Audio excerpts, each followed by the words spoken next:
देखो एकदम पॉइंट पे आता है। सबसे पहले लेक्चर्स देखना है, फिजिक्स का खुद से नोट्स बनाना है। कोई बहस नहीं चाहिए इस बात पे कि कोई बने हुए नोट्स टीचर से ले सकते हैं, बिल्कुल नहीं ले सकते। वन शॉट नहीं देखना है, अभी टाइम है, थोड़ा बहुत बैकलॉग है, कवर हो जाएगा।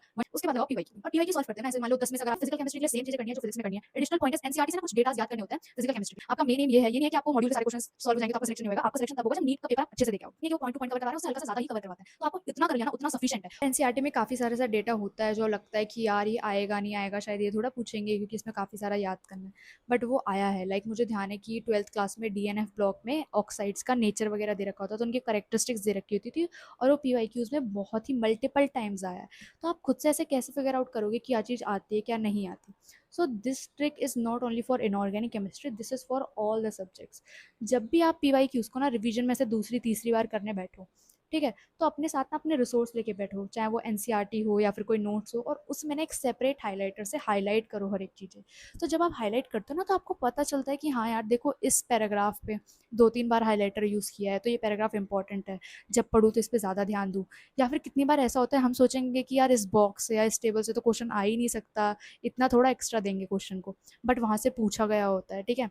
ऐसी सारी चीज़ों को ना आपको ध्यान में रखता चलना है। जैसे मैंने पहले भी बताया कि बायोलॉजी के लिए जो चैप्टर के शुरू में साइंटिस्ट वाला पेज दे रखा होता है उससे एक पीवाईक्यू आ रखा था, जैसे मैंने अपने एनसीईआरटी में मार्क भी कर रखा था। तो मैं कोई भी चैप्टर स्टार्ट करती थी तो मैं उससे पहले वो एनसीईआरटी वाला पेज भी पढ़ती थी, क्योंकि मुझे पता था कि यहाँ से क्वेश्चन आ रखा है, और 2025 में भी वहाँ से क्वेश्चन आया था, ठीक है। तो क्वेश्चंस को कैसे प्रिडिक्ट करते हैं वो, और वो तभी प्रिडिक्ट कर पाओगे जब अपने कंटेंट में ना उन क्वेश्चंस को हाईलाइट करोगे, देखोगे कि कहाँ से क्वेश्चन ज़्यादा बन रहे हैं, कहाँ पे एक्सेप्शंस वगैरह का ध्यान रखना होता है, ये सारी चीज़ों का। Now coming to biology. देखो आई नो पेपर की डिफिकल्टी लेवल धीरे धीरे बढ़ती जा रही है, तो स्टूडेंट्स को ऐसे डाउट आता है कि क्या सिर्फ एनसीईआरटी करेंगे सफिशिएंट है। यस, कंप्लीटली सफिशिएंट है। लेक्चर्स देखो आप, ठीक है, लेक्चर्स के साथ नोट्स भी बनाओ ताकि आपको कॉन्सेप्ट अच्छे से समझ आ जाए, पर उन नोट्स को ना वापस से रिवाइज नहीं करना, हर बार रिवीजन के लिए सिर्फ एनसीईआरटी फॉलो करनी है, ठीक है। और देखो अगर आई एग्री कि नीट 2025 में पेपर टफ आया था, बट 98-99% एनसीईआरटी से ही आया था, कंटेंट कहीं बाहर से नहीं लिया था, बस क्वेश्चन को ना पूछने का जो लैंग्वेज होता है वो चेंज कर दी थी, क्वेश्चन को लेंदी कर देते हैं, ठीक है, 3-4 चैप्टर्स को कनेक्ट कर देते हैं, रिसोर्स एनसीईआरटी ही रहता है मेन, ठीक है। उसके बाद भी कुछ स्टूडेंट्स के ऐसे डाउट्स होते हैं कि एक दो क्वेश्चन तो आउट ऑफ एनसीईआरटी भी आ जाता है, ठीक है। आई एम नॉट डिसएग्रीइंग कि नहीं आता, आ जाता है, बट देखो पहली बात तो ना सिर्फ उस एक दो क्वेश्चन के लिए आप पूरी पूरी मॉड्यूल पढ़ने बैठोगे, मॉड्यूल सॉल्व करोगे, तो आप कहीं ना कहीं अपना टाइम वेस्ट कर रहे हो। मेन थिंग इसकी वो 90 में से आपको 87-88 क्वेश्चन आने चाहिए, जो कि काफ़ी सारे स्टूडेंट्स को आएंगे। तो पहले इतना तो बेसिक है ना, इतना तो आना चाहिए। तो अगर आप एनसीईआरटी को भूल के मॉड्यूल करने जा रहे हो तो ये तो गलत होगा ना। एंड सेकंड थिंग इज ना कि जब आप मॉक टेस्ट वगैरह देते हो तो उसमें भी आउट ऑफ एनसीईआरटी पूछते हैं, तो अगर आप मॉक टेस्ट को ढंग से एनालाइज कर रहे हो तो आपके एक दो क्वेश्चंस ना वहाँ मॉक टेस्ट से कवर हो जाएंगे, ठीक है। क्योंकि मॉक टेस्ट को इस तरह से डिजाइन किया जाता है कि जो लगता है कि हाँ ये बहुत ही प्रीवियस ईयर में पूछा गया था, ये टॉपिक इंपॉर्टेंट है, यहाँ पे आउट ऑफ एनसीईआरटी क्वेश्चन आ सकता है, वो सारे कोचिंग्स ना अपने मॉक टेस्ट में इंक्लूड कर लेते हैं, ठीक है। तो इसीलिए मॉक टेस्ट को एनालाइज करना बहुत ज़्यादा इंपॉर्टेंट होता है। तो देखो मॉक टेस्ट को एनालाइज करने से वो क्वेश्चन कवर हो जाएंगे, आपने लेक्चर्स तो देखे ही है ना एक बार, तो वहाँ से कहीं ना कहीं मेमोरी में ध्यान रहता है, ठीक है। और बाकी जब आप पीवाईक्यूज करोगे तो बहुत पुराने वाले पीवाईक्यूज भी करना, तो वहाँ पे भी आउट ऑफ एनसीईआरटी काफ़ी कुछ दे रखा होता है। तो पुराने वाले पीवाईक्यूज में या फिर नए वाले में जो भी आपको आउट ऑफ एनसीईआरटी लगे, उसको आप अपने एनसीईआरटी की ना साइड वाली मार्जिन में लिख लेना, ठीक है। तो यहाँ वाली चीज़ों से ना आपके वो जो एक्स्ट्रा एक दो क्वेश्चन आते हैं वो कवर हो जाएंगे। तो प्लीज़ इट डजेंट मैटर आप 11th क्लास में हो, 12th क्लास में हो, ड्रॉपर हो, प्लीज़ एनसीईआरटी पे ही फोकस करना। और जो क्वेश्चन भी लगाते हो ना वो भी मॉड्यूल वाले नहीं लगाना है, एनसीईआरटी बेस्ड क्वेश्चन अलग रिसोर्स से लगाना है, चाहे वो आप ऑनलाइन किसी रिसोर्स से लगा सकते हो, ठीक है, या फिर आप कोई बुक लाइक एमटीजी फिंगरप्रिंट्स वगैरह इन सबको फॉलो कर सकते हो। But please don't go for extra in NCERT, trust me वो एक्स्ट्रा चीज़ें मॉक टेस्ट से टीचर्स से कहीं ना कहीं कवर हो जाती हैं, ठीक है। तो उसके ट्रैप में फंस के ये जो आजकल स्टूडेंट्स के सबसे ज़्यादा दिमाग में आ रहा है ना कि पेपर टफ होता जा रहा है, व्हाट इफ नेक्स्ट ईयर भी टफ आया, तो एक काम करता हूँ इसके लिए ना फिजिक्स के लिए ऐसे एचसी वर्मा लगाने लगता हूँ, बायोलॉजी के लिए मॉड्यूल्स पढ़ने लगता हूँ, ठीक है, केमिस्ट्री के लिए सारे रिएक्शन मैकेनिज्म पढ़ लेता हूँ। और ये सारी चीज़ें ना मैं खुद से नहीं बोल रही, लिटरली स्टूडेंट्स ने मुझे बताया है ऐसा कि हम ये अप्रोच यूज़ कर रहे हैं क्योंकि आजकल पेपर टफ आने लगा है और हमें चाहिए सब कुछ अच्छे से करना है। तो देखो मैं ऐसा नहीं कह रही कि आप ये सारी चीज़ें सॉल्व करोगे तो गलत है, इनसे सिलेक्शन नहीं होगा, ऑफ कोर्स अगर आप कुछ एक्स्ट्रा पढ़ रहे हो तो एक्स्ट्रा नॉलेज आएगी, but the thing is it really necessary, और थिंग इज कि is it practical. It is not at all practical, limited time होता है। देखो अगर आपने ऐसे सोच रखा कि हाँ ड्रॉप ईयर एक्स्ट्रा लेना है तो करते जाओ एक्स्ट्रा चीज़ें, बट नहीं ना, आपको लिमिटेड टाइम में सारी चीज़ों को कवर करना है। तो लिमिटेड टाइम में ना ऐसे सब कुछ नहीं पढ़ना होता है, जो चीज़ें इंपॉर्टेंट है, जिन चीज़ों से अभी तक क्वेश्चन आए हैं आगे भी आ सकते हैं, उन सारी चीज़ों पे ध्यान देना होता है। और टॉकिंग टू कि ये वाला डर कि यार फिजिक्स टफ आ गई, केमिस्ट्री टफ आ गई, तो देखो अब ना मॉड्यूल्स वगैरह में चेंजेस आ चुके हैं नीट 2025 के हिसाब से। तो जब क्वेश्चंस दे रखे हैं, जब मॉक टेस्ट वगैरह होते हैं, उन सब में डिफिकल्टी लेवल खुद से इंक्रीज होती है, ठीक है।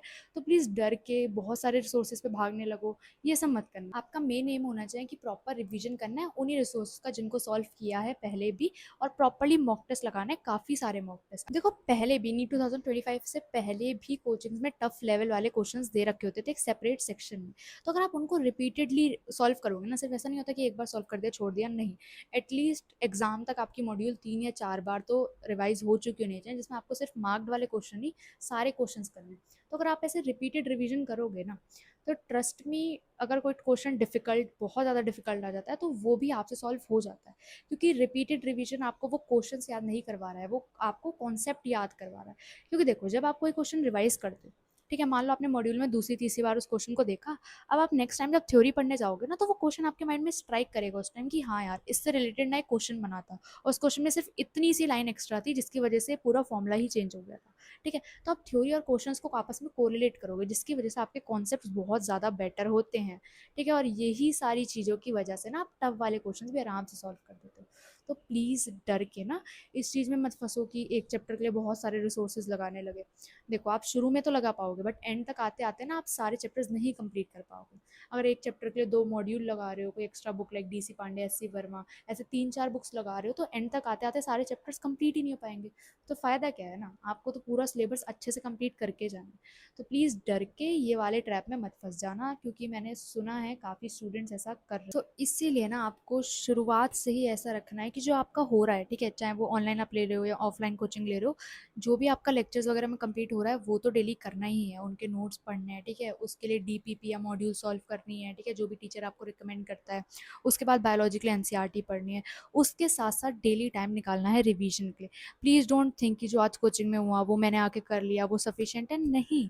कोचिंग आपको हर एक चीज़ को उतना ज़्यादा रिवाइज नहीं करवा पाएगी ना, क्योंकि उनको सिलेबस कंप्लीट कराना है। तो पूरे सिलेबस को एक बार मैक्स टू मैक्स एंड में आके दूसरी बार रिवाइज करा देंगे।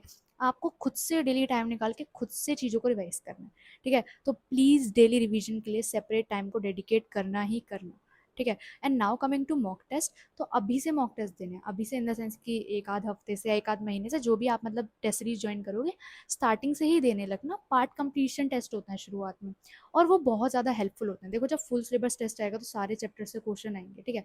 पार्ट सिलेबस टेस्ट में ना ये होता है कि अब कुछ लिमिटेड से चैप्टर आ रहे हैं, उससे ना ऐसे डिफिकल्ट वाले क्वेश्चन भी बन सकते हैं।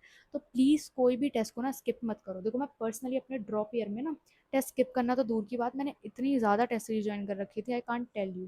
देखो आकाश में ना काफ़ी ज़्यादा होती थी, लाइक FTS NBTS, मतलब शुरुआत से भी ऐसे 2 3 तो चल ही रही होती थी। तो मैं हमेशा जो भी हो रखी थी ना उनको सॉल्व करती थी, ठीक है। साथ साथ में और कोई भी एक्स्ट्रा दूसरी कोचिंग की कर लेती थी। इसलिए ना आई वुड रिकमेंड यू, क्योंकि मॉक टेस्ट को ना शुरुआत से ही सॉल्व करते हुए चलो, तो आपको एक प्रॉपर स्ट्रेटेजी भी डेवलप होगी कि कैसे मुझे टाइमली मॉक टेस्ट को कंप्लीट करना है। कोई सिली मिस्टेक्स वगैरह जो होता है ना कि सिली मिस्टेक्स कैसे अवॉइड करनी है, तो कोई खुद से ऐसे नहीं अवॉइड हो जाती हैं। जब आप 2 3 बार उस सिली मिस्टेक को रिपीट करोगे ना, फिर उसको अपनी मिस्टेक कॉपी में लिखोगे, उसको बार बार पढ़ोगे मिस्टेक कॉपी को, तो वो खुद से नहीं होगी, ठीक है। मेन थिंग इसकी मॉक टेस्ट को देना है। प्लीज़ डोंट थिंक कि मेरा सिलेबस कंप्लीट नहीं हो रहा है, ठीक है, पहले सिलेबस कर लेता हूँ, ठीक है।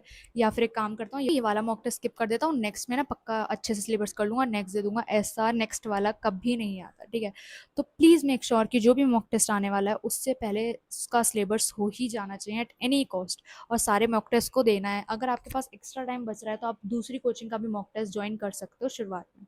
एंड तक आते आते तो आपको करना ही है, जब एंड में ऐसे 2 3 महीने बचे होंगे ना, तब तो आपको डिफरेंट डिफरेंट कोचिंग्स के फुल सिलेबस टेस्ट देने ही देने हैं, तभी आपको वो वेराइटी ऑफ क्वेश्चन आएंगे। क्योंकि देखो कोई एक कोचिंग होती है ना, उसके क्वेश्चन कहीं ना कहीं उसके मॉड्यूल से भी आते हैं, तो इसलिए आप जब डिफरेंट कोचिंग दोगे तो उसके ना वो वेराइटी ऑफ क्वेश्चंस, मतलब एक मोनोटोनी सी खत्म होती है। तो एंड तक आते आते आपको देने ही है दूसरे कोचिंग्स के भी। शुरुआत में अगर आपके पास एक्स्ट्रा टाइम है तो अभी से आप 2 कोचिंग्स के मॉक टेस्ट को ले सकते हैं। अगर आपको लग रहा है कि नहीं बैकलॉग है, चीज़ें ढंग से रिवाइज नहीं हो पा रही है, तो कॉम्प्रोमाइज़ मत करना, इट्स ओके। अगर शुरुआत में आप एक कोचिंग के टेस्ट सीरीज भी दे रहे हो, एंड तक आते आते दूसरी तीसरी कोचिंग को ज्वाइन कर लेना, मतलब ज्वाइन इन द सेंस कि बस उनकी टेस्ट सीरीज को ले लेना। So this was all for the video. I told you about subject wise strategy, I told you about revision, mock test, and trust me ना, नीट ना कुछ ऐसे इतना ज़्यादा बड़ा नहीं है कि यार उसको क्रैक करने के लिए तो कुछ हैवी ही पढ़ाई करनी पड़ेगी, ऐसे 10 20 बुकें पढ़नी पड़ेगी। नहीं यार, वो लोग ना आपको एक लिमिटेड सिलेबस देते हैं, उसी को ढंग से पढ़ लोगे, उसी को ढंग से रिवाइज कर लोगे। आजकल तो इतनी ज़्यादा फैसिलिटीज़ अवेलेबल हैं, ऑफलाइन कोचिंग में ढंग से नहीं समझ आ रहा तो ऑनलाइन पढ़ने लगो, ठीक है। तो प्लीज़ ढंग से रिसोर्सेज को चूज़ करो, एक रिसोर्स पे स्टिक रहो। ऐसा मत करो कि टीचर से ये चैप्टर पढ़ लिया, नेक्स्ट चैप्टर किसी और टीचर से पढ़ लिया, ठीक है। एक चैप्टर इस मॉड्यूल से लगाया, फिर नेक्स्ट के लिए दूसरी मॉड्यूल सॉल्व करने लगे, फिर तीसरी। अपने रिसोर्सेज पर स्टिक रहो, डिसिप्लिन मेंटेन करो। Trust me, discipline consistency is the key and need, ठीक है। आपको रोज़ पढ़ना है, मन नहीं कर रहा हो तब भी एटलीस्ट 3-4 आवर की सेल्फ स्टडी तो करना ही करना रोज़, ठीक है। और ऐसा मत करना कि सेल्फ स्टडी में बस बैठे हुए हैं, मन कहीं और है, नहीं, प्रोडक्टिवली 3-4 घंटे तो पढ़ना है। जिस दिन नहीं मन कर रहा होगा उस दिन भी, ठीक है। और रिवीजन करो अच्छे से, मॉक टेस्ट दो, एंड ट्रस्ट में यही चीज़ें आपने बार बार कर ली ना, तो बहुत अच्छे मार्क्स से सिलेक्शन हो जाएगा। कुछ ऐसे अच्छे मार्क्स लाने के लिए कुछ एक्स्ट्रा नहीं करना है, बस इन्हीं चीज़ों को बार बार करना है। सो आई होप आपको इन सारी चीज़ों में कोई डाउट ना हो। If you have still any doubt related to this or related to any other strategy or something, you can drop it in the comment section and I will try to reply this. And thank you so much for watching this video, and all the best for your preparation. Bye bye.